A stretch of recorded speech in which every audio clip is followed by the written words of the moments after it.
मी राम चव्हाण, महाराष्ट्र प्रदेश अध्यक्ष, आदिवासी काँग्रेस कमिटी, महाराष्ट्र राज्य। आजचे इथे काही 2000 आदिवासी बांधव भगिनी युवा वर्ग माननीय बंडूभाऊ साने आणि त्यांचे पदाधिकारी यांच्या नेतृत्वात हे इथे शिष्टमंडळ मोठ्या प्रमाणात इथे आलेलं आहे।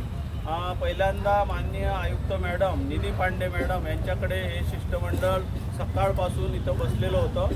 मॅडम इथे आल्यानंतर मॅडमनी इथे एक छोटी मीटिंग घेतली आणि त्यांनी कलेक्टरला निर्देश दिले की या सर्व समस्या या तुमच्या स्तरावरच्या आहेत, म्हणून इथे हे सर्व 2000 आदिवासी बांधव भगिनी आलेले आहेत। गेल्या 75 वर्षात स्वातंत्र्यानंतरही इथे जवळजवळ 15-20 मूलभूत ज्या समस्या आहेत की ज्या घटनेमध्येच लिहून आहेत की त्यांना काही आंदोलन न करता किंवा पैदल न जाता ह्या द्यायला पाहिजे, आणि बंडूभाऊ सानेंच्या नेतृत्वामध्ये हे सर्व त्यांनी हे इथे आलेले लोक आहेत। तर तिथे पाण्याची फार मोठी समस्या आहे। पाण्यामुळं डायरियामुळं 250-300 आदिवासी मुलं भगिनी तिथे आजारी पडलेले आहेत।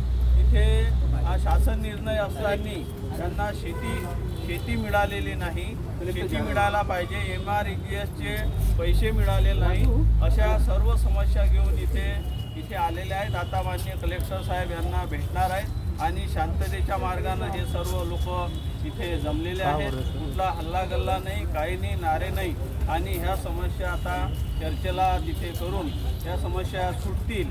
जर सुटल्या नाही तर आम्ही मुंबई दिल्लीपर्यंत पण ह्या समस्या घेऊन जाणार आहोत। आणि माननीय बंडूभाऊच्या नेतृत्वात हे सर्व लोक इथे आले त्याबद्दल आम्ही अमरावतीमध्ये त्यांचं स्वागत केलं आहे। धन्यवाद। जय हिंद, जय आदिवासी।